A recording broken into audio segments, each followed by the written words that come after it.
Savez-vous qu'il y a une puissance cachée derrière vos paroles? La Bible dit dans Proverbes au chapitre 18, verset 21, « La mort et la vie sont au pouvoir de la langue. Quiconque l'aime en mangera les fruits. » La version Summer dit « La mort et la vie sont au pouvoir de la langue. Vous aurez à vous rassasier des fruits que votre langue aura produits. » Notre langue va parler, et la Bible dit que ces paroles qu'on va prononcer, ces paroles qu'on va dire, ces paroles qu'on va envoyer depuis notre bouche ne vont pas rester sans rien faire, elles vont produire du fruit dont nous-mêmes, nous allons être rassasiés. Et le type de fruit qu'elle peut produire, la Bible dit que c'est la mort, ou le type de fruit qu'elle peut produire, c'est la vie. Donc nos paroles sont très importantes. Les paroles qu'on prononce de notre bouche ne laissent aucun cœur indifférent. En fait, j'ai réalisé qu'il y a un lien très étroit entre nos paroles et notre cœur. Souvent, on nous a dit que ça va dans un seul sens. C'est le cœur, vous savez, c'est de l'abondance du cœur que la bouche parle, mais on oublie l'autre sens. Et il y a aussi l'autre sens, c'est que les paroles qu'on prononce vont affecter notre cœur, vont affecter les cœurs qui écoutent ces paroles. On a souvent dit qu'il fallait d'abord parler, puis qu'il fallait d'abord croire, puis parler. Et aujourd'hui, on va voir l'inverse. On va voir qu'il faut d'abord parler, puis croire que ce qu'on a dit arrive. On va voir comment les paroles influencent notre cœur, et non pas simplement le cœur qui influence les paroles. On va voir comment les paroles influencent notre foi, notre état d'âme et tout le reste. J'ai réalisé que quand on comprend l'importance de nos paroles, des paroles qu'on prononce, tout change dans notre vie. Tout change. La qualité de vie qu'on a change. Les fruits qu'on porte changent. L'impact qu'on a est différent. Les paroles qu'on entend ont un impact très fort sur notre cœur, surtout les paroles qui proviennent des personnes que l'on estime et des personnes qui sont importantes pour nous. C'est pourquoi les paroles qui sortent de notre bouche sont les paroles les plus importantes. Parce que vous êtes à vos propres yeux la personne que vous estimez le plus, et vous êtes à vos propres yeux la personne la plus importante pour vous-même. Certains diront, mais non, moi j'ai aucune estime de... Peut-être que tu dis ça, mais la dernière chose qu'un homme fera, c'est de mettre fin à ses jours. Parce qu'il s'aime trop pour mettre fin à ses jours. Plus tu vas estimer quelqu'un, plus ses paroles vont être importantes. Plus une personne est importante, plus les paroles que cette personne va prononcer vont avoir un impact sur ton cœur. Et on est cette personne. C'est pour ça que on est parfois peu sensible au malheur qui atteint les autres, mais quand le malheur vient frapper à la porte de notre vie, tout d'un coup, c'est la fin du monde. Pourquoi? Parce que finalement, même si tu n'as pas d'estime de toi, tu restes la personne la plus importante à tes yeux, que tu ne le veuilles ou pas. Donc les paroles que tu vas prononcer vont aller directement dans ton cœur et vont avoir un impact. Jésus a dit, tu aimeras ton prochain comme toi-même. Donc on s'aime. Donc on est vraiment important. Donc on sera victime ou on sera au bénéfice des paroles qui sortent de notre bouche avant les paroles qui peuvent sortir de la bouche des autres. Est-ce que quelqu'un me suit ce matin? Alors c'est vraiment important de comprendre que ce qui sort de notre bouche est vital. C'est tellement important. Les paroles que nous prononçons ont la capacité de bénir notre vie ou de la détruire. Ont la capacité de faire en sorte qu'ils puissent agir pour nous ou agir contre nous. Vous savez pourquoi les paroles sont si puissantes et pourquoi il y a une puissance cachée derrière les paroles? C'est parce que les paroles, quelles qu'elles soient, sont des semences pour les cœurs. Elles sont comme une graine plantée dans le cœur. Quand Dieu a créé la parole, le langage, il avait deux objectifs, deux principaux. La communication, permettre aux hommes de communiquer entre eux, permettre à l'homme de communiquer avec lui. Mais l'autre grand objectif pour lequel Dieu a créé la parole, et quand il a créé, il a mis cette dimension dans les paroles, c'est la semence qui va dans les cœurs. Les paroles, Dieu, en les créant, nous a permis certes de communiquer, mais il a aussi mis dans les paroles une puissance de semence. La parole va dans un cœur, et la parole peut porter du bon ou du mauvais fruit. C'est pourquoi Dieu dit dans sa parole, la foi vient de ce que l'on entend. La foi vient de quoi? Du cœur. Mais elle vient de ce que l'on entend. Parce que ce sont les paroles qui vont être comme des semences dans un cœur et qui vont générer la foi. Romains 10, 18. C'est pourquoi la Bible dit à Josué, dans Josué 1, 8, que ce livre de la loi ne s'éloigne pas de ta bouche. Il n'a pas dit de tes yeux uniquement, il a dit de ta bouche, parce que Dieu sait qu'il faut que les paroles soient entendues par les oreilles pour qu'elles rentrent à l'intérieur de l'homme et qu'elles sont une semence dans le cœur. Le cœur n'y restera pas insensible. C'est pourquoi Dieu a dit à Habakkuk, écris la prophétie sur une table de pierre afin qu'on la lise à qui? Au peuple, afin que le peuple puisse entendre les paroles de la prophétie et que ces paroles puissent produire dans le cœur du peuple un bon fruit, produire la foi. Dieu cherche à atteindre nos cœurs et pour cela, il n'y a qu'un seul moyen, la semence qu'il a créée, qu'il a donnée à tous les hommes, les paroles. Alléluia. Est-ce que quelqu'un me suit? Si on réalisait le privilège qu'on a, notre bouche est la plus grande source, le plus grand producteur, le plus puissant de semences qui peut changer une vie, qui peut produire du fruit dans un cœur. Nos paroles, si petites, si simples, un simple petit mot, une simple petite phrase peut déchirer un foyer, peut détruire n'importe quel type de relation, peut déclencher une guerre entre deux nations. Un simple petit mot peut aussi faire énormément de bien, procurer dans un cœur de la foi, de l'espoir, de l'amour, ou générer de la haine, de la colère, de la destruction, la mort ou la vie. Les paroles sont si petites, mais elles sont comme une graine plantée dans un corps, plantée dans de la terre. Elles sont comme une graine plantée dans de la terre qui pousse, produit un arbre, et cet arbre porte du fruit et produit du fruit, soit bon, soit mauvais. Il en est de même de chaque parole. Elles sont si petites, mais chacune d'elles, chaque déclaration, chaque affirmation a la capacité d'être plantée dans un cœur. Certains cœurs ne reçoivent pas, certains cœurs reçoivent selon le type de cœur. Mais lorsque la parole est plantée dans un cœur, elle ne laisse pas le cœur indifférent. Le cœur a des oreilles, il entend cette parole et elle est une semence qui porte du fruit, soit bon, soit mauvais. Alors c'est tellement important. Le diable le sait, Dieu le sait, que le chemin du cœur, c'est les oreilles. Ils savent que c'est les paroles que l'homme va entendre qui vont aller passer par les oreilles, destination le cœur, afin que dans le cœur de l'homme, il se passe des choses. Donc le diable va tout faire pour que vous entendiez son message, et Dieu va tout faire pour que vous entendiez son message. Et vous, dans tout ça, vous allez trancher ce que vous allez écouter, mais vous allez aussi trancher ce que vous allez dire. L'objectif de Dieu, c'était d'atteindre le cœur du peuple. Voilà pourquoi il passe par les paroles. Et Dieu a des paroles positives. Dieu a les paroles de vie. Le diable a des paroles négatives. Le diable a des paroles de mort. La Bible nous dit que les fils du diable sont comme leur père, le diable. Mais les fils de Dieu doivent être comme leur père, Dieu. Donc Dieu veut qu'on ait des paroles de vie. Et Dieu est merveilleux. Il nous a donné le privilège d'être participants de sa nature divine. Il nous a donné le privilège, nous qui avons reçu son esprit, qui sommes nés de nouveau, nous avons le Saint-Esprit en nous, nous avons la capacité de parler des paroles de vie comme notre Père.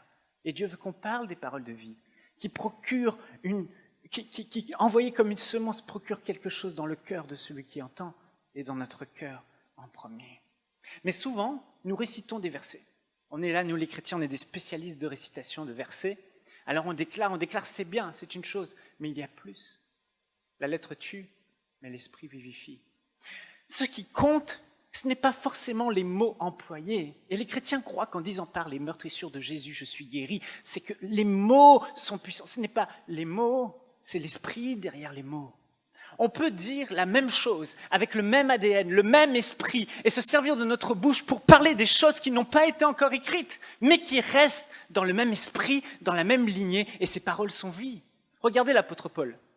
L'apôtre Paul va dire une phrase dans Philippiens au chapitre 4, « Mon Dieu pourvoira à tous vos besoins selon sa richesse et avec gloire en Jésus-Christ. » Cette parole n'était pas écrite, il ne l'a pas lue dans l'Ancien Testament, dans la Torah, il ne l'a pas vue. Mais pourtant, il savait que cette parole qu'il allait sortir de sa bouche était dans le même esprit, la même lignée de la pensée de l'esprit qui a écrit dans l'Ancien Testament tellement de choses. Et l'apôtre Paul va parler cette parole de vie. Et cette parole va porter du fruit dans la vie de centaines de chrétiens. Elle était destinée à des centaines de chrétiens. Mais aujourd'hui, elle porte la vie dans la vie de millions de chrétiens. Et Dieu veut aussi qu'on parle.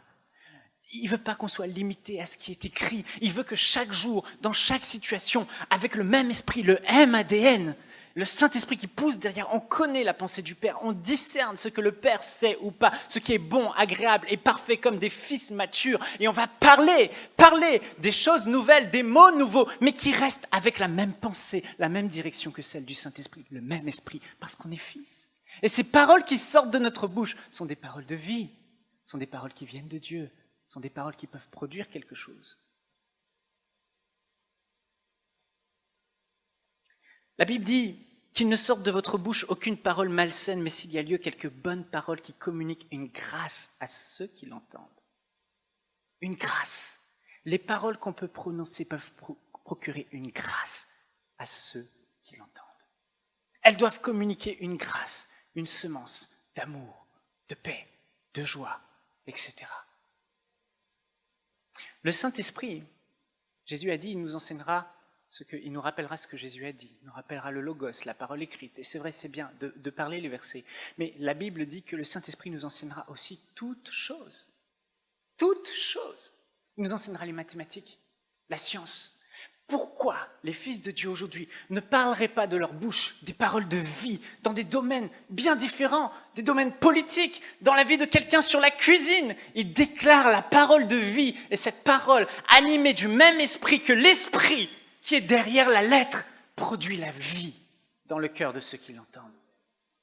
Nous limitons tellement le Saint-Esprit à ce qui est écrit. La Bible dit que, au nom de Jésus, que, mais ce n'est pas les mots qui sont importants, c'est la pensée de l'Esprit qui est derrière. On peut parler la parole de Dieu en gardant la même chose, mais en déclarant des choses nouvelles par rapport à toute situation de votre vie. Dans la Bible, il n'y a pas le mot voiture, et pourtant vous pouvez parler sur les voitures. Dans la Bible, il n'y a pas le mot compte bancaire, mais vous pouvez parler et déclarer des choses sur votre compte bancaire. Ce qui compte, c'est l'esprit qui anime derrière.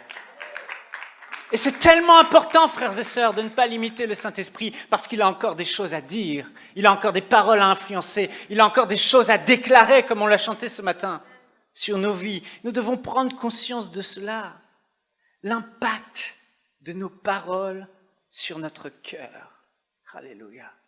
Je crois et je déclare que de ta bouche, à compter d'aujourd'hui, vont sortir des paroles nouvelles. Comme la Bible dit, un cantique nouveau, mais aussi des paroles nouvelles, des prophéties nouvelles, des déclarations nouvelles, des choses que tu vas voir dans ta vie, des situations et tu vas parler. Et cette parole va procurer de la vie dans ton cœur et dans le cœur de ceux qui l'entendent.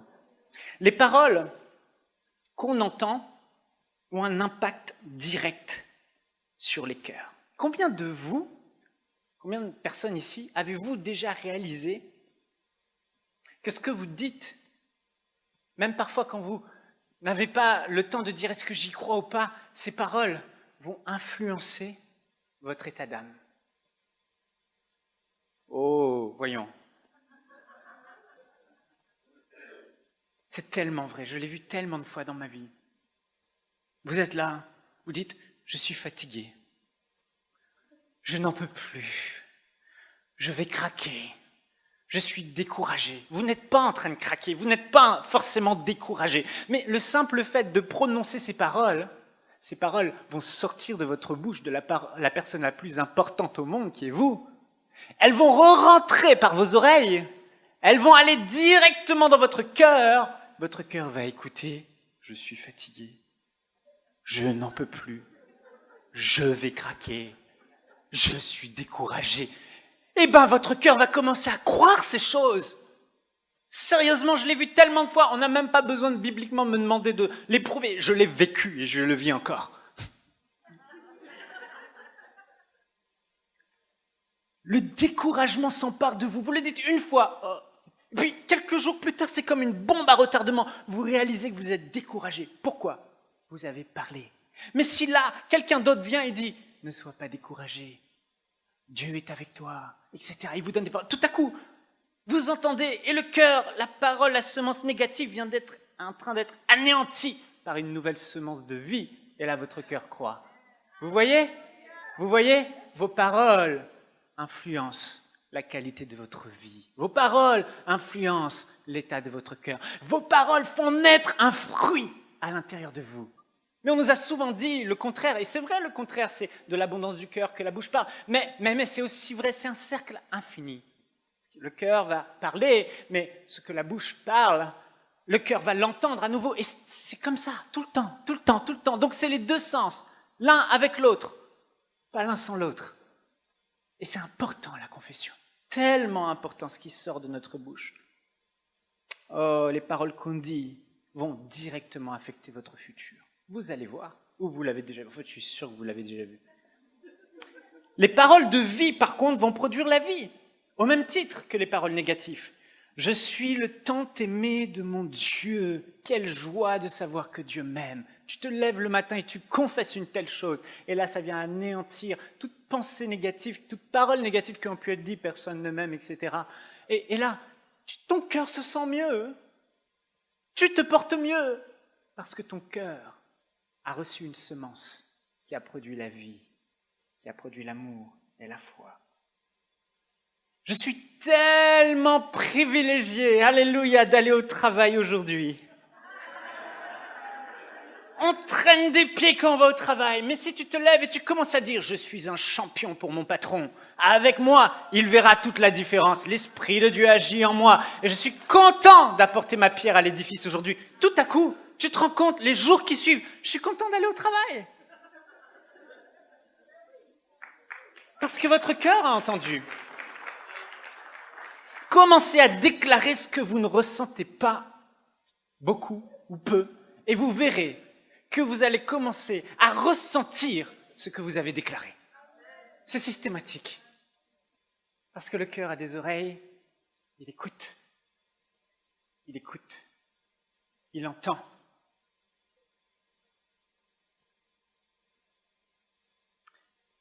Et vous savez, nous avons besoin de l'aide du Seigneur parce que la langue, je ne sais pas si comme moi c'est la même chose pour vous, mais Jacques et moi on est d'accord, l'apôtre Jacques. On trouve que c'est la chose la plus difficile à maîtriser. Oh, j'ai su maîtriser certaines passions, j'ai su maîtriser certaines tentations, mais quant à ma bouche, Annabelle le sait, parfois je rentre dans son bureau et je dis ce que je ne voudrais pas dire, mais c'est comme plus fort que moi et ça sort. Elle est meilleure que moi. Elle pourrait prêcher à ma place. Mais, des fois elle est là, et elle met un frein à sa bouche comme le roi David. Seigneur, mets un frein à mes lèvres, afin. Le roi David priait pour sa bouche. Mets une garde à ma bouche. Veille à la porte de mes lèvres. Psaume 141, verset 3. Et c'est vrai que c'est difficile à maîtriser sa bouche, maîtriser sa langue. Et vous savez de quoi je parle, n'est-ce pas? C'est sûr, là. Vous voyez des images en même temps que je parle, des situations. Mais il y a des choses qu'on doit maîtriser. La Bible dit que nul homme, justement, l'apôtre Jacques dit, nul homme ne peut dompter sa langue. On ne peut pas par nous-mêmes. On a besoin de prier, comme le roi David faisait. Éternel, mets une garde à ma bouche, veille sur la porte de mes lèvres. On doit prier, parce que Dieu peut, et Dieu a la capacité, lui, de sanctifier notre bouche, de sanctifier ce qui est là et de mettre ses paroles à l'intérieur. Il a dit au prophète Jérémie, chapitre 1, verset 9, « Puis l'Éternel étendit sa main et toucha ma bouche. Et l'Éternel me dit, voici, je mets mes paroles dans ta bouche. » On doit prier chaque jour. « Seigneur, touche ma bouche. Mets tes paroles de vie dans ma bouche. Et permets-moi de fermer ma bouche quand il s'agit de dire des paroles de mort. » Alléluia. Jésus lui-même utilisait sa bouche pour préserver la foi qui était dans son cœur. Oh, alléluia. Jésus faisait très attention à ce qui rentrait dans ses oreilles, parce qu'il savait que ce qui pouvait entrer dans ses oreilles pouvait aller à la destination de son cœur et être une bonne ou une mauvaise semence. Voilà pourquoi, à plusieurs reprises, dont avec la fille de Jairus, il arrivait, et cette fille était morte, et la foule disait « La fille est morte !» Le cœur de Jésus a entendu « La fille est morte !» Mais Jésus a pris cette semence négative et l'a anéantie par une semence encore plus forte, la semence de la vie. Il a rectifié la situation et il a dit « Elle n'est pas morte, elle dort !» Lazare n'est pas mort, il dort et je m'en vais le réveiller. Jésus n'a pas fait ça juste pour rien, il l'a fait pour lui aussi. Oh non, non, non, non, je n'écouterai pas ces mensonges et ces semences de mort. Je vais parler la vie et mon cœur va l'entendre. La fille n'est pas morte, elle dort et je vais la ressusciter. Alléluia. Nous devons préserver notre cœur. Combien de fois nous laissons les gens parler et dire des choses et nous n'intervenons pas? Tu vas chez le médecin et le médecin te dit « Je suis désolé, mais vous avez une grave maladie, on ne peut rien faire pour vous. » Et « Ok, d'accord docteur, c'est terrible. » Mais là, face au docteur, en tant qu'enfant de Dieu, nous avons la parole de vie. Nous ne devons pas laisser cette parole et cette semence négative planter dans notre cœur et produire la crainte, la peur, l'angoisse, le stress. Mais nous devons parler pour que notre cœur entende un autre type de parole. Et que son cœur au médecin aussi entende un autre type de parole. Et on lui dit au médecin, écoutez-moi médecin, vous avez dit ce que vous avez à dire, mais moi, je ne mourrai pas, je vivrai. Parce que quelqu'un qui s'appelle Jésus est allé à la croix et il est mort pour moi, il a versé son sang et il a payé pour moi afin que je n'ai plus à porter cette maladie. Il l'a portée, donc cette maladie va retourner de là où elle vient, en enfer. Et quand tu prononces quelque chose comme ça, tu n'as pas le temps de dire « Est-ce que je crois? Est-ce que je crois pas ?» Est-ce que tu balances la parole? Tu envoies la parole. Et lui, son cœur va faire ce qu'il veut avec cette parole. Mais toi, ton cœur, qui est bon, qui est régénéré, il sait, alléluia, ce qu'il va faire avec cette parole de gloire. « Je ne mourrai pas, je vivrai et je raconterai la gloire de Dieu, les œuvres de Dieu. » Alléluia. Je souvent raconté cette histoire de l'assurance vie, mais là encore, des fois, la banquière l'a fait. Je vous ai raconté l'histoire de la banquière, mais je ne vous ai pas raconté l'après-banque. À certaines banques, je ne dirai pas le nom, ils vous appellent sur votre téléphone en numéro parfois même caché, masqué. Vous décrochez, et ils l'ont appelé au moins 5-6 fois. « Allô, monsieur Lebeau? Oui, c'est la banque Bip. Et puis, écoutez, je vous appelle parce que vous voulez une assurance vie? » J'ai déjà dit à la banquière que j'en voulais pas. Mais vous voulez une assurance vie? Et là, je pense qu'ils ont mis mon nom dans leur fichier parce que depuis, ils ne m'embêtent plus jamais.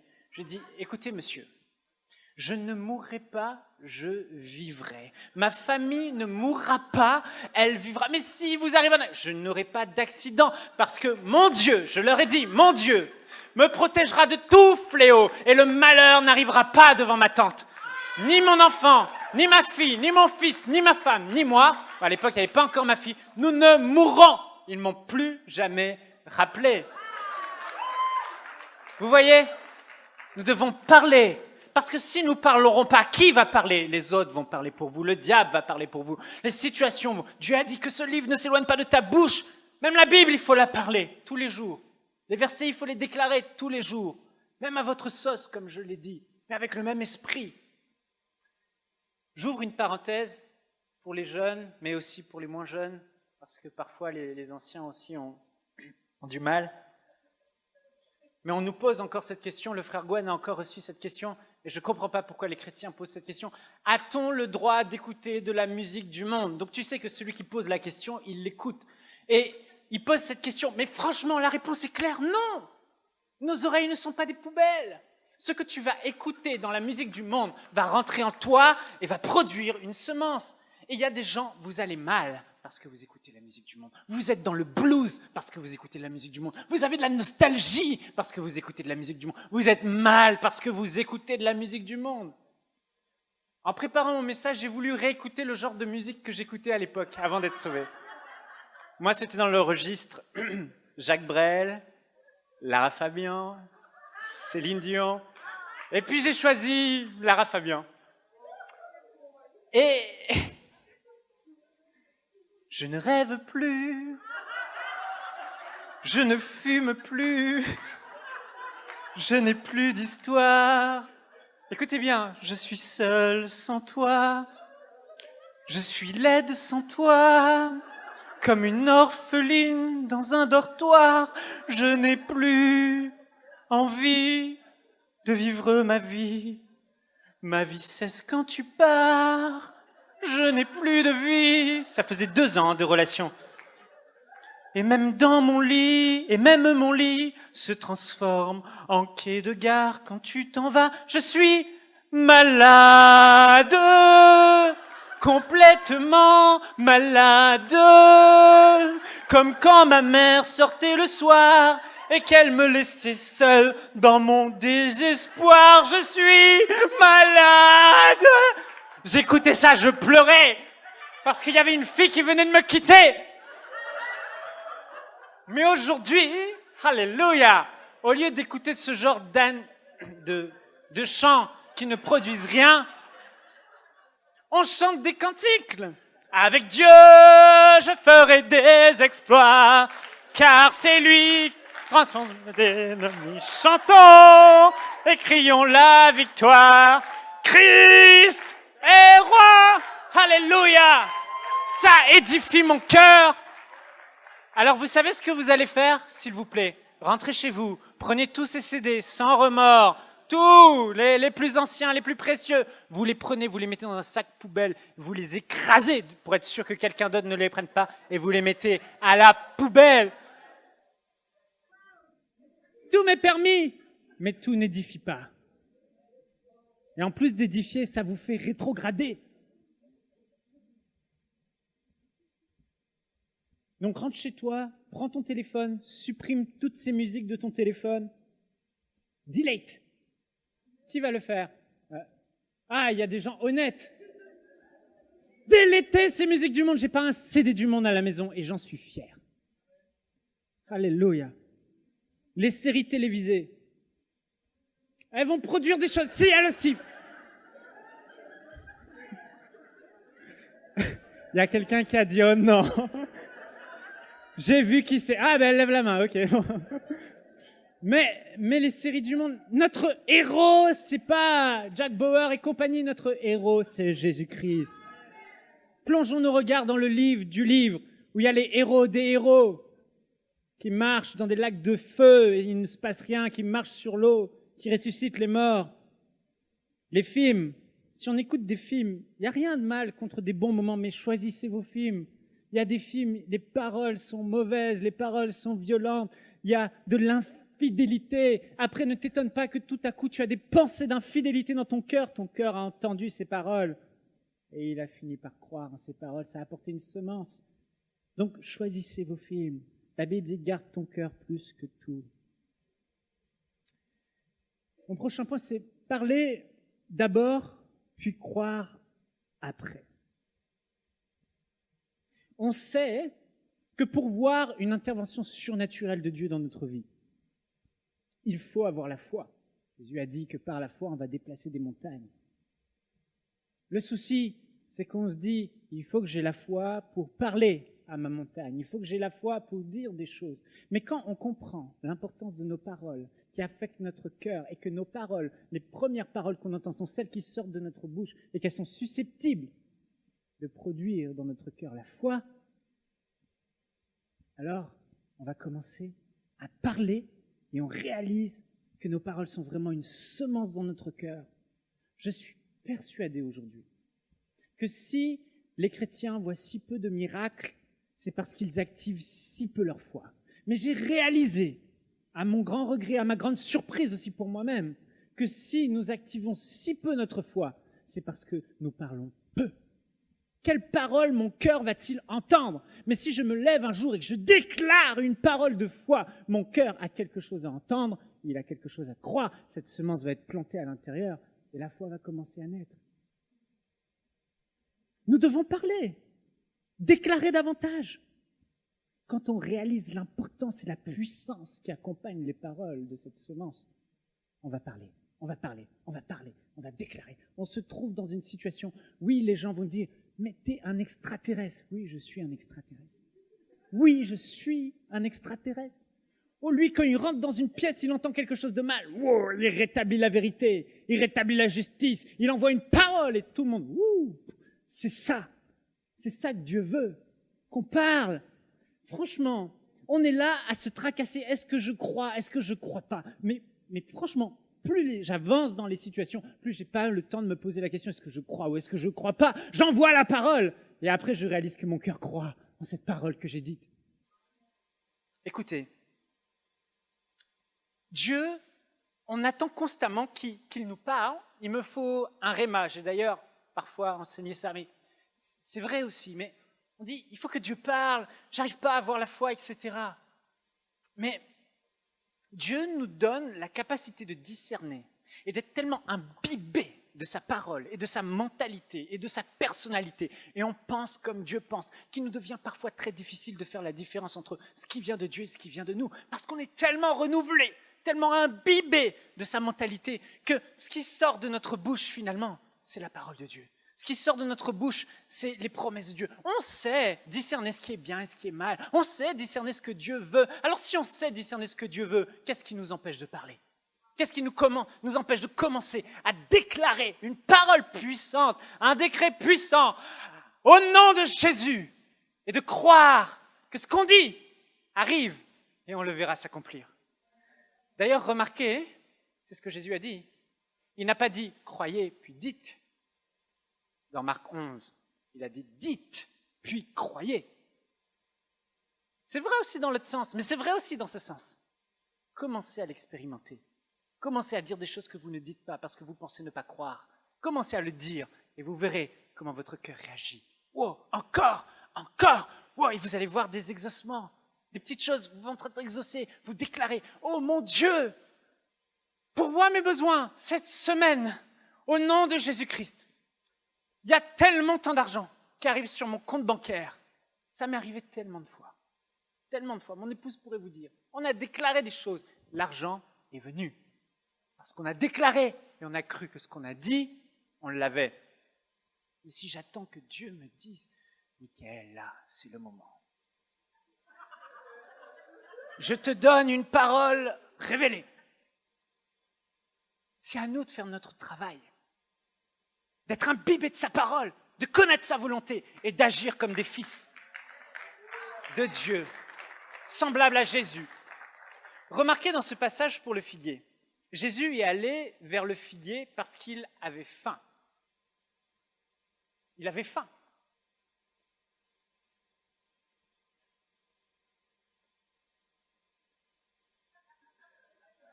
Le Saint-Esprit n'a pas dit à Jésus, va vers ce figuier et maudis-le. Il avait faim, il est allé vers ce figuier, il arrive en face du figuier.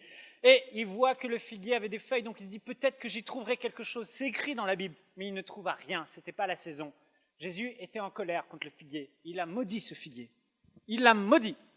Et ils ont constaté le lendemain ou les jours suivants en repassant devant, « Maître, le figuier que tu as maudit a séché. » Jésus leur dit, « Ayez foi en Dieu. Quand vous dites quelque chose, croyez que Dieu va agir sur votre parole et qu'il va accomplir par l'intervention de ses anges l'accomplissement de votre parole. Croyez qui vous êtes. Vous n'êtes pas n'importe qui. La Bible dit que la création tout entière attend avec un ardent désir la révélation des fils et des filles de Dieu.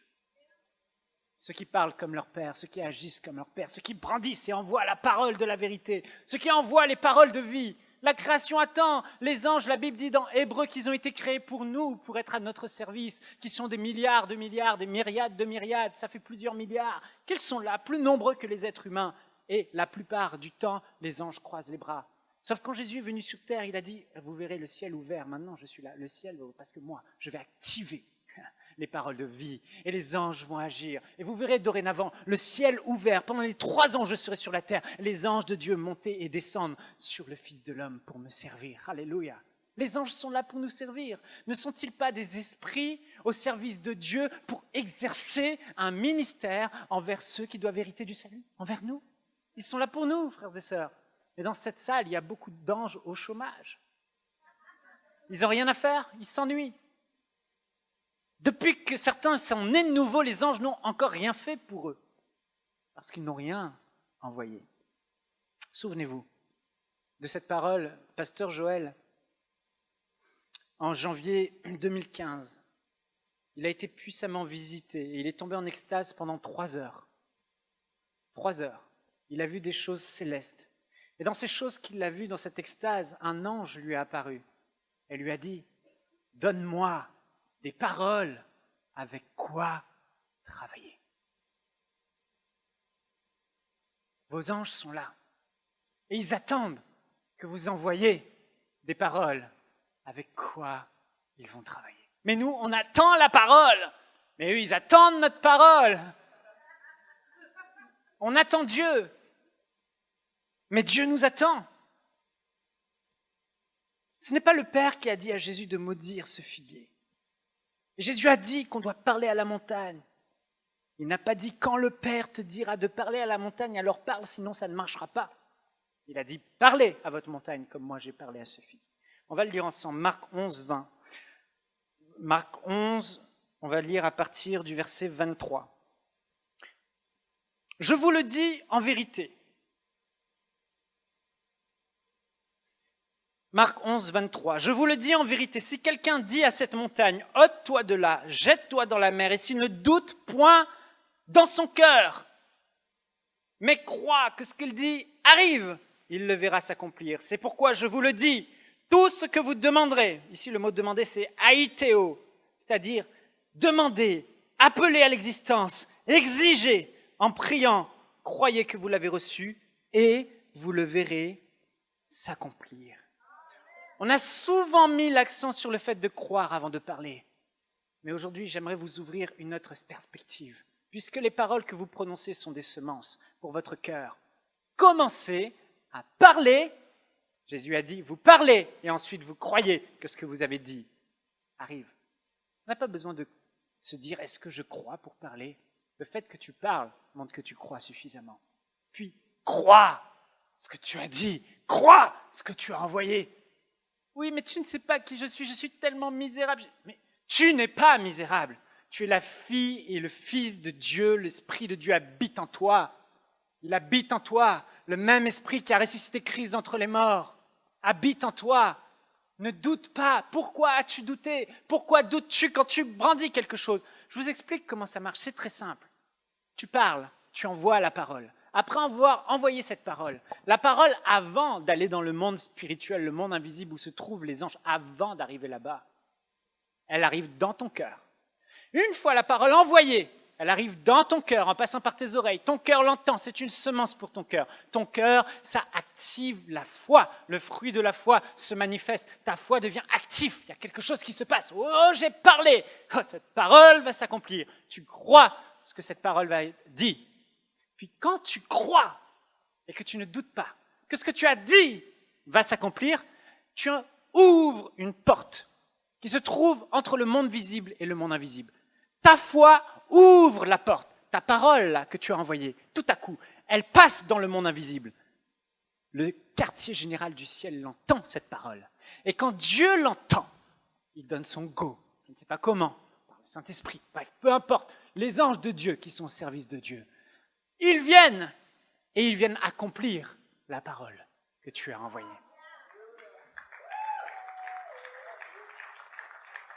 Donc, ça change un peu, hein? Vous voyez l'autre côté? C'est tellement important. Alléluia. Je vois des choses qui sont en train de changer dans ma vie depuis que je commence à appliquer ça. C'est glorieux. Alléluia. Jésus nous a donné tout pouvoir et toute puissance sur les œuvres de l'ennemi. Il a dit dans Matthieu 18, verset 18, « Je vous le dis en vérité, tout ce que vous lirez sur la terre aura été délié au ciel, et tout ce que vous délierez sur la terre aura été délié au ciel. » Dieu a fait sa part il y a 2000 ans, le ciel sait déjà que On est là pour exercer le commandement du Seigneur Jésus. Allez par tout le monde et annoncez la bonne nouvelle. Vous imposerez les mains aux malades, guérissez les malades, chassez les démons, etc. Le ciel sait, le ciel est avec nous. Le ciel a déjà fait ses choses et fait sa part. Maintenant, le ciel attend et nous a donné le pouvoir à nous, avec le nom et l'autorité du nom de Jésus dans notre bouche, de délier ou de lier. Ça signifie d'autoriser ou d'interdire. Autoriser, libérer la guérison, libérer les captifs, libérer la puissance de Dieu. Et tu arrives face à un démoniaque, face à une situation. Tu es là, Seigneur, il faut que tu me parles. Dieu n'a pas à te parler. Tu discernes ce qui est bon, agréable et parfait. Dieu veut libérer cette personne. Au nom de Jésus-Christ, je te commande, esprit impur, quitte sa vie. Tu crois, tu retournes ta veste. Dieu accomplit sa parole. Tu crois en la puissance qu'il y a. Dieu t'a donné le pouvoir. Il t'a déjà délégué la tâche. Tu peux y aller, tu peux foncer et ne pas te poser 36 000 questions. Envoie la parole. Crois. Les portes s'ouvrent, les anges viennent et accomplissent la parole. Amen. Alléluia. Ne doutez pas. Le résultat n'a pas été immédiat pour Jésus. Le figuier n'a pas séché. Mais Jésus est parti et il savait que sa parole, lui, il savait. Mais il est notre exemple suprême. La Bible dit que tel il est, tel on est. La Bible dit qu'il est le premier-né d'entre la création. La Bible dit qu'il est l'aîné de la famille royale. Dieu veut qu'on soit comme lui. Nous, les petits frères, qu'on devienne comme le grand frère et qu'on fasse ce qu'il a fait. Vous ferez des œuvres encore plus grandes que je n'ai fait. Alléluia. On n'a pas besoin de se poser 36 000 questions. Est-ce que quelqu'un est d'accord avec moi? Envoie la parole. La parole de vie. Brandis-la. Maintenant, je passe à la deuxième partie de mon message. Les trois types de paroles que nous prononçons qui produisent la mort.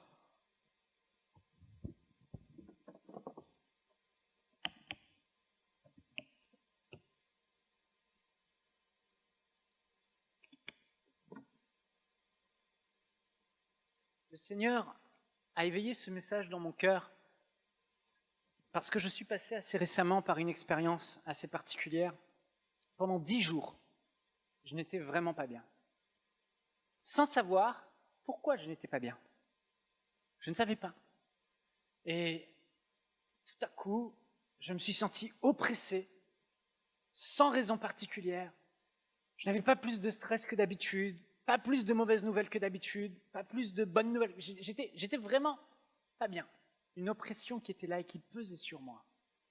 J'étais mal dans mon âme, ça a duré 10 jours, j'étais triste, je me levais le matin, je dis bon, je dois être fatigué, c'est la fatigue, je suis trop fatigué. Et je me levais le lendemain, c'était la même chose. Puis ma femme me dit, mais je vois bien que c'est pas la fatigue, il y a quelque chose, qu'est-ce qui va pas? Et puis ça me fait réfléchir, j'ai dit, écoute, je sais pas, alors ça pouvait l'énerver, ben moi aussi ça m'énervait. Tu dois savoir ce qui va pas. Non, je t'assure, je sais pas, je suis pas bien, je sais pas pourquoi. Et j'allais à l'église le dimanche matin, la louange passait à des kilomètres au-dessus de moi. Je dis, oh, mais qu'est-ce que j'ai? Pourquoi je suis maussade? Pourquoi je suis pas bien? Je ne comprenais pas. Et après la louange, pendant le message, j'étais là, je dis, mais Seigneur, s'il te plaît, parle-moi, là ça va pas. Parle-moi, dis-moi ce qui va pas. Et Dieu se sert aussi de nos épreuves qu'on peut traverser pour nous enseigner. Il y a un trésor qui se cache derrière les épreuves. Et là, je demandais au Seigneur, mais parle-moi. Et le Seigneur m'a fait grâce. J'ai clairement entendu sa voix. Il m'a dit clairement, dès que j'ai posé la question, j'avais déjà posé avant, mais là, il me l'a répondu. J'étais assis là, juste là. Il m'a dit, Michael, tu as ouvert une porte au diable par les paroles que tu as confessées. J'ai dit, quoi? Et immédiatement, ma conscience s'est allumée et j'ai vu qu'effectivement, juste avant ça, j'ai dit des choses que je n'aurais pas dû dire. Et ces choses que j'ai pu dire ont ouvert l'accès au diable et à l'oppression dans ma vie, tout simplement. Alors je me suis repenti, parce que les mauvaises paroles sont un péché. Je me suis repenti et immédiatement, grâce au précieux sang de Jésus-Christ, qui efface absolument tout, l'oppression est partie immédiatement et ma vie a pu reprendre son cours normal. Alléluia.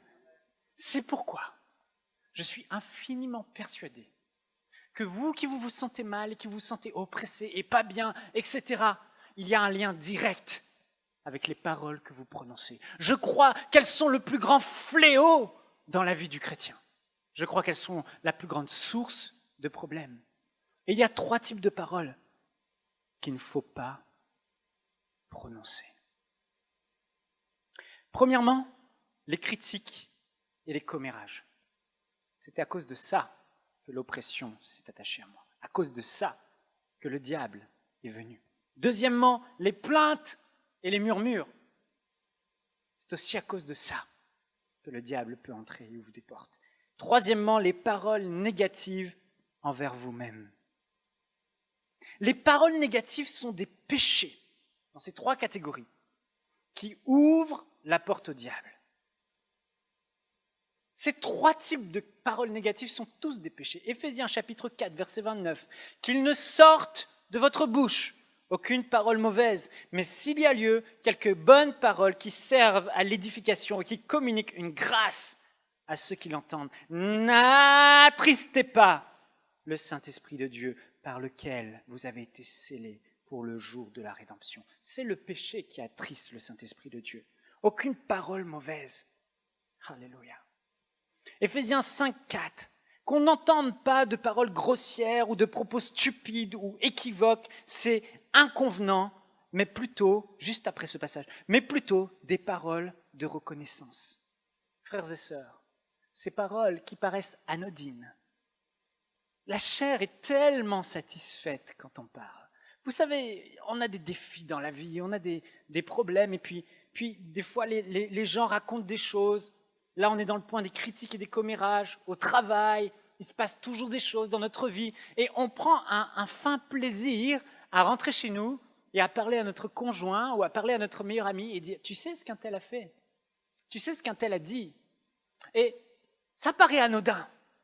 Mais qu'est-ce qui se passe? Ces paroles sont des semences pour votre cœur et pour le cœur de la personne qui vous écoute. Et je vous le dis hautement, devant Dieu, ce n'est pas parce que vous dites la chose en lieu fermé, à huis clos, à une personne qui vous savez qu'il ne va pas la répéter, que ce n'est pas mal. C'est mal. Cette personne a un cœur, elle l'entend. Vous avez un cœur, vous entendez. Déjà, ces paroles sont mauvaises pour vous, mais en plus, elles sont un péché. Elles vont amener plus loin. Elles vont produire dans votre cœur des rejetons. Et on va voir lesquels. Alors, qu'on ne se cache pas derrière l'excuse de à qui je dis et que je rapporte. La Bible dit, on ne doit pas faire de commérage. Oui, mais c'est tellement agréable. Mais je sais que c'est agréable pour la chair, mais sois plus rempli du Saint-Esprit et tu verras si c'est agréable. C'est désagréable. Mais oui, quand on est charnel, quand on est dans une période relax, ou oui, c'est cool.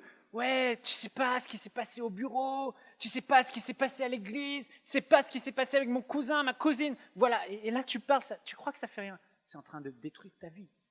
Sincèrement, ça fait du bien à la chair, mais ça fait du mal à votre cœur.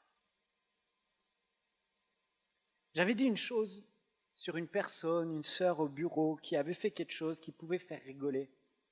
Et j'ai commencé à le rapporter à 1, 2, 3 personnes, et on a bien rigolé ensemble. Mais cette chose était inconvenante. Parce que quand une personne fait quelque chose, et qu'on rapporte ce que cette personne fait, le cœur reçoit l'information. Et c'est une semence qui est là, et la Bible dit qu'on doit couvrir les autres et les fautes des autres au lieu de les exposer. La plupart du temps, quand on fait du commérage et qu'on raconte les choses, c'est pour exposer les faiblesses des autres. C'est un péché. Vous ouvrez la porte au diable. Ouais, mais c'est pas comme un péché. C'est un péché. Autant que la masturbation. Autant que l'infidélité. C'est un péché. Et Dieu veut éradiquer ça. C'est pourquoi Jésus a été clair. Il a dit, si quelqu'un dit à son frère, Raka, imbécile, il est, je ne dirai pas la suite, vous pourrez aller le lire. Il est, vous le lirez vous-même et vous aurez une discussion avec Jésus. Argumentez avec lui. Ne parlons plus en mal des uns des autres. Faisons taire dans notre Église, vous qui nous suivez dans votre vie, dans votre foyer, faisons taire tout commérage, toute critique. Alléluia. Le Seigneur accepte qu'une seule chose, si on parle des autres, une seule. Et ce n'est pas des commérages qu'on parle des situations des autres, c'est parce qu'on veut aider cette personne et on veut prier. Mais si ça s'arrête là, on a bien rigolé, on a parlé, on a satisfait notre chair, ah c'était cool de raconter les potins des uns et des autres, on pêche. Est-ce que quelqu'un me suit? Dis à ton voisin, arrête avec les commérages. Et ceux qui sont mariés, s'il vous plaît, je vous le demande, faites-le aujourd'hui, faisons une alliance ensemble. Quand votre conjoint vous parle d'un commérage, d'un potin, de ce que quelqu'un a fait, qui n'est pas à sa gloire, franchement, si ce n'est pas des louanges pour cette personne, dites-lui, arrête, stop, je ne veux pas entendre ça. D'accord? Vous allez le faire? Alléluia. Les commérages font naître deux rejetons dans les cœurs. Un, le jugement. Deux, la critique. Quand on entend un commérage ou qu'on rapporte un commérage, que ce soit notre cœur qui entend ce qu'on dit ou l'autre ou ceux qui nous entendent, à l'intérieur va naître un fruit pourri, un fruit mauvais, un fruit de mort qui est le jugement. Oh, tu sais ce qu'un tel mange? Tu sais qu'ils sont véganes? Et les véganes disent, tu sais qu'ils sont carnivores? Et puis là, dans le cœur, ouais, mais pourquoi ils sont comme ça? Ils sont embêtants, ces véganes. Non, ils sont embêtants, ces carnivores. Franchement, la critique, le commérage amène la critique. Le jugement. La Bible dit dans Romains 14, 12 que chacun devra rendre des comptes à Dieu pour lui-même, pas pour les autres. Ne nous jugeons donc pas les uns les autres. Vous savez, nos prières sont diluées à cause du nombre de commérages et de critiques qu'on fait dans la journée. Montrez-moi un homme de Dieu ou un utilisé par Dieu, à qui Dieu exauce vraiment les prières. Les anges bougent sur sa parole. Montrez-moi. Je rentre dans la vie de cette personne, je suis convaincu, je n'en ai jamais rencontré. Il ne fera pas de bouffonnerie ni de paroles malséantes. Il ne calomniera pas, il ne critiquera pas, il ne se plaindra pas. Pourquoi? Parce que l'apôtre Jacques dit que d'une même source ne peut pas sortir de l'eau douce et de l'eau salée. Il ne peut pas sortir d'une même source de la bénédiction et de la malédiction. Donc si vous voulez que vos paroles puissent produire quelque chose, il faut que votre source soit pure. Si vous voulez aller loin avec Dieu, il ne faut pas diluer. Toute solution diluée est dénuée de puissance. Deuxièmement, les plaintes et les murmures. L'apôtre Paul dit dans 1 Corinthiens chapitre 10, il nous rapporte l'histoire du peuple d'Israël. Pour moi, franchement, c'est ce point le plus dur, les plaintes et les plaintes. Personnellement, c'est le plus difficile. Parce que, franchement, des fois, la pression est telle qu'on a vraiment envie de se plaindre. On a vraiment envie de dire ça ne va pas, c'est difficile. Oh, pourquoi? Et le peuple d'Israël, l'apôtre Paul va dire qu'ils sont passés par là, par révélation il le dit, ils sont passés par là et Dieu a pris le temps d'écrire ça pour que ça nous serve à nous de leçon. Si c'est pour nous servir de leçon, c'est que c'est encore actif sous la nouvelle alliance. C'est pas Jésus qui a mis fin à ça, c'est encore, ça marche encore. Il n'y a peut-être plus le jugement derrière, mais il y a l'ouverture au diable, il y a tout un tas de choses, il y a le fait de tourner en rond et de ne jamais rentrer dans sa destinée. Quand tu te plains, toutes ces choses demeurent, même si le jugement n'est plus là, même si 20 000 hommes ne tomberont pas parce qu'ils se sont plaints, parce que Jésus est tombé à notre place, Jésus a été crucifié à notre place. Mais malgré tout, ça n'a pas changé le cœur de Dieu, ça n'a pas changé le cœur du diable. Dieu pense toujours la même chose. Et le diable, il agit toujours de la même façon malgré tout. Donc, les plaintes et les murmures, c'était ce qui caractérisait le peuple d'Israël. On le voit dans Israël, Exode 16, Israël s'est plaint parce qu'ils avaient faim. Après, dans Exode 17, ils se sont plaints parce qu'ils avaient soif. Dans Nombre 21, ils se sont plaints parce qu'ils avaient de la manne. Après, ils se sont plaints parce qu'ils avaient trop de viande. Ils se sont plaints tout le temps, tout le temps, tout le temps. Ils ne faisaient que se plaindre, ingrats, totalement ingrats. Et le test de la plainte, ils ont échoué. Et Dieu les a fait tourner et repasser au test de la plainte jusqu'à ce qu'ils réussissent. Qu'en est-il dans ta vie, le test de la plainte? Tu veux rentrer dans ta destinée, tu veux une promotion divine, mais à chaque fois tu reviens au test de la plainte.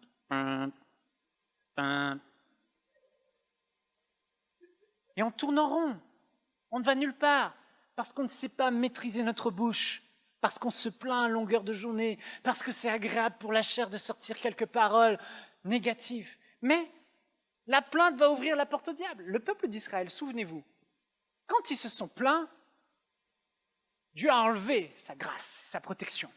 Et des serpents venimeux sont venus les mordre et il en est tombé beaucoup. La plainte ouvre réellement une porte au diable. Ils sont morts dans le désert. Le voyage a duré 40 ans au lieu de durer 11 jours. Les paroles de plainte vont activer la peur et le découragement dans ton cœur au lieu d'activer la foi. Parfois, vous allez plutôt bien, mais une plainte par-ci, une plainte par-là, et vous réalisez que vous commencez à vous sentir mal. Ces paroles, souvenez-vous, votre cœur les entend, et cela va générer dans votre cœur des mauvais fruits. La plainte va produire 2 rejetons dans vos cœurs, l'accusation et la rébellion. La première des choses que le peuple de Dieu a fait, d'Israël, après s'être plaint, ils ont commencé par la plainte. Après la plainte, ça a apporté une semence dans leur cœur qui a amené l'accusation. Tu commences à te plaindre d'une situation, et puis tout à coup, ta chair, ton cœur va commencer à accuser quelqu'un qui est censé être responsable de ta situation. Combien de fois ça m'est arrivé au travail ? Je me suis plaint d'être dans telle situation, et après m'avoir plaint d'être dans telle situation, j'ai commencé à blâmer d'autres personnes parce qu'ils n'ont pas fait leur travail comme il fallait et que je me retrouve dans cette situation. Péché. Tourne en rond. Non entrer dans le désert. Et ces accusations, souvent vont se tourner vers les leaders et les responsables et vont amener dans votre cœur la rébellion. On commence par se plaindre de la situation, puis on se plaint des gens. Le peuple d'Israël va accuser Moïse d'être responsable. Je vais terminer par le 3e point, rapidement. Les paroles négatives envers vous-même. Est-ce que vous me suivez toujours ? C'est terrible. Ces paroles sont destructrices. Elles sèment la mort. Ce sont des bombes à retardement. Vous êtes là et vous parlez contre vous-même. Vous dites des choses. La Bible dit dans Jérémie au chapitre 1, verset 7, vous parlez négativement sur votre identité, qui vous êtes.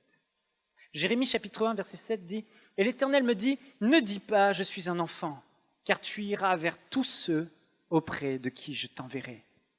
Et tu diras tout ce que je t'ordonnerai. Dieu a dit à Jérémie, ne dis pas de toi-même que tu es un enfant. Quand tu commences à parler contre toi et à falsifier ta véritable identité, tu sais ce que Dieu dit de toi.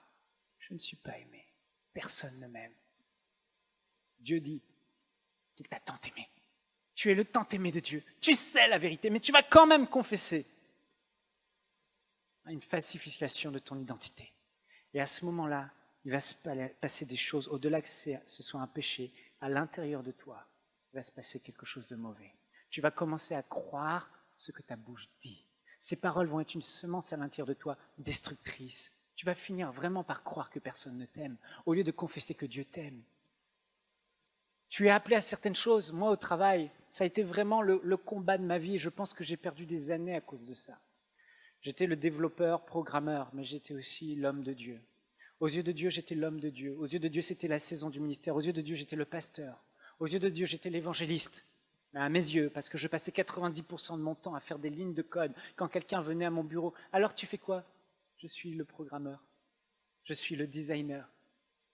Et parfois, on fait des choses parce qu'on souffre, on a du rejet, et on voudrait que ce soit d'autres personnes qui parlent à notre place pour déclarer qui on est vraiment. Mais Jésus n'a pas attendu que d'autres personnes viennent déclarer quelle est véritablement son identité. Ce n'est pas une fausse humilité. Il a dit « Je suis le Fils de Dieu ».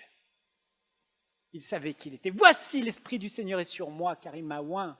Nous devons être comme Jésus, ne pas falsifier notre identité par des propos mensongers, espérant que d'autres personnes nous disent vraiment qui on est. Tu sais qui tu es. Moi, j'aurais dû depuis longtemps répondre, je suis l'homme de Dieu, je suis le pasteur Michael. Pas par fierté, pas par orgueil, mais c'est parce que ce que Dieu veut que je sois. Et si tu ne le fais pas, tu vas fermer ta destinée. Tu fermes la porte, tu reviens toujours, t'échoues au test, tu reviens toujours. Vous comprenez ce que je veux dire ? Tu sais qui tu es, tu sais à quoi Dieu t'appelle. Ne cesse, arrête de dire « je ne suis rien, je suis petit, je suis misérable, je suis nul, je ne sers à rien. Personne ne m'aime, je n'y arriverai pas. Quelqu'un aurait mieux fait à ma place. » Ces paroles te détruisent. Ces paroles sont néfastes pour toi. Est-ce que quelqu'un me suit ? Alléluia. Je sais qu'il y a eu beaucoup d'informations qui ont été données. Mais c'est tellement important. Si on peut chanter on va chanter le chant Relâche ta gloire. On peut se mettre debout. Alléluia. Mokorosata bababa sheke roboboshe. En écoutant ce message, peut-être que tu as réalisé aujourd'hui à quel point tu te servais mal de ta bouche. Tu as pensé au cœur qui influence la bouche, mais tu n'as pas pensé à la bouche et aux paroles qui influencent ton cœur. Mais aujourd'hui, Dieu a ouvert une nouvelle perspective. Dieu a montré l'autre côté, l'autre revers de la médaille. Et combien nos paroles peuvent affecter notre vie. Les paroles que tu prononceras en sortant de ce lieu, les paroles que tu prononceras dans ce lieu, les paroles que tu prononceras chez toi, détermineront la suite de ta vie, la suite de la qualité de ta vie, la suite de ton humeur, la suite de ta foi. Tu veux grandir dans la foi, commence à parler, puis croire que ce que tu dis arrive. Il y a tellement de personnes, on a péché par notre bouche, on a souillé notre bouche. Et le Seigneur veut aujourd'hui qu'on puisse vraiment se repentir. Et je veux vous inviter là où vous êtes. Simplement, demandez-lui rapidement, Seigneur, pardonne-moi. Aujourd'hui, je décide de purifier ma bouche. Parce qu'aujourd'hui, je fais le choix de quelle semence sera plantée dans mon cœur.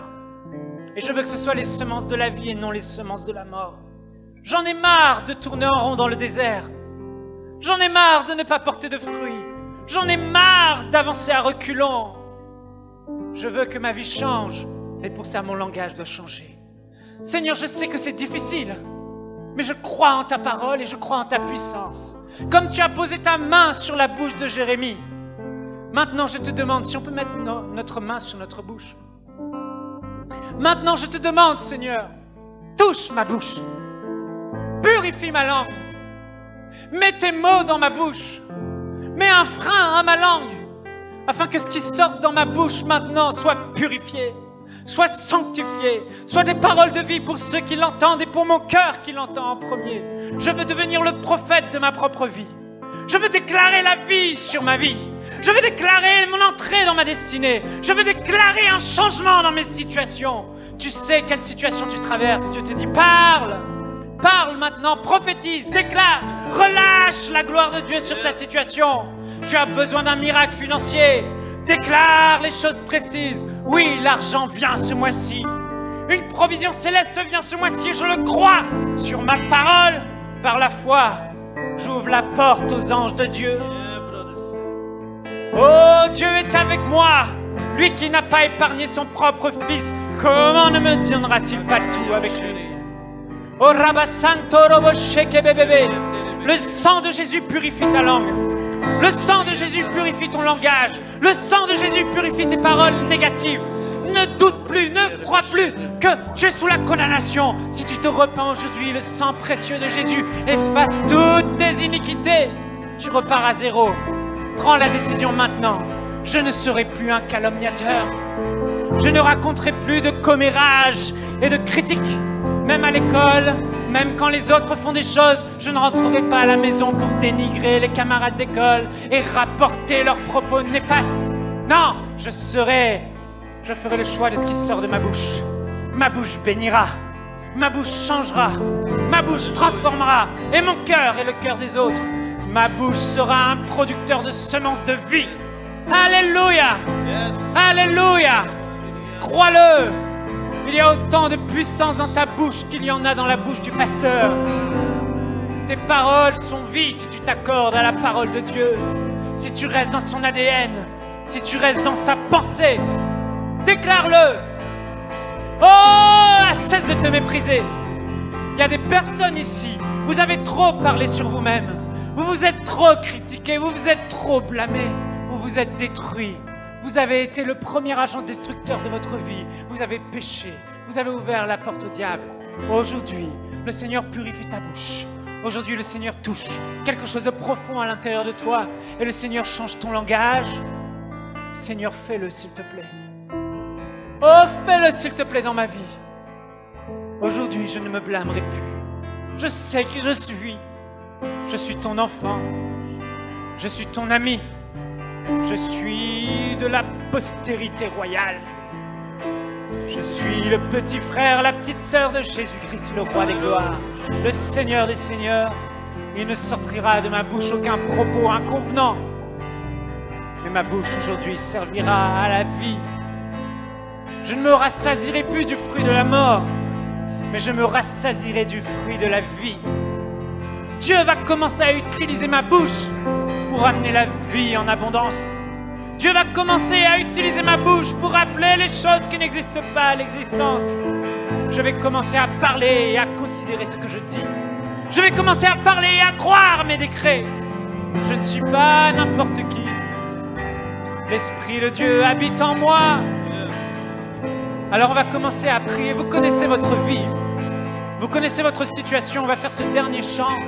Et pendant ce chant, je vous invite à proclamer, à bombarder, à envoyer des bombes dans le royaume de l'ennemi, à envoyer des semences de vie dans votre cœur, des paroles que vous croirez, qui ouvriront les écluses des cieux. Et à compter d'aujourd'hui, je déclare que le ciel sera ouvert et que vous verrez les anges de Dieu monter et descendre pour servir votre vie. Relâche ta gloire.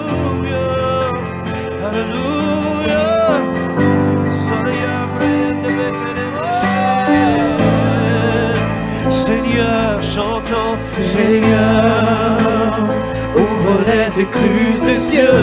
Pendant qu'il chante à ta place, déclare ce que tu veux que Dieu fasse. Ta gloire, Relâche ce que tu veux relâcher. relâche ta gloire. Autorise ce que tu veux autoriser. Interdis ce que tu veux interdire. Dans le nom de Jésus. Ouvre les écluses des cieux. Déclare, déclare, ne chante pas ce chant, mais déclare. Relâche de ta bouche. Relâche. Relâche ta gloire. Il y a quelqu'un qui a besoin d'un miracle. Seigneur, Relâche ton miracle. ouvre les écluses des cieux. Dis à cette montagne, dégage. Relâche ta gloire. Dans les finances, relâche ta gloire. Oui, tu relâches ta gloire. Jésus, Dans mon corps, relâche ta gloire. des cieux. Relâche Maladie, je te commande. Au nom de Jésus-Christ, relâche ta va-t'en de ma vie, va-t'en de mon corps. Relâche ta gloire. Relâche ta gloire dans mon couple. Nous voulons te voir. Le diable n'aura pas mon couple. Nous avons Yasakamato Yorobose. Je relâche l'amour dans mon couple. Je relâche la passion dans mon couple. Je relâche le feu ardent dans mon couple. Yamakata Bababaso. Yamakata Bababaso. Parle sur ton couple. Parle. Ose croire encore. Déclare quelque chose de nouveau. relâche ta gloire. Omakasata Yalabaso. Nous te voir. Yaketa Yerebebe bébé. Nous avons soif de toi. Le Seigneur relève ton estime de toi-même. Toi, Seigneur. Il rétablit l'estime de toi-même par ta confession. Je ne suis pas un moins que rien. Je suis un fils de Dieu. Dis-lui, je suis ta fille. J'ai la bague au doigt. J'ai le sang de l'agneau. Je suis recouvert de gloire. J'ai un héritage. Mon nom est inscrit dans le testament de Dieu. Yakalamaso. J'ai le pouvoir sur l'œuvre de l'ennemi.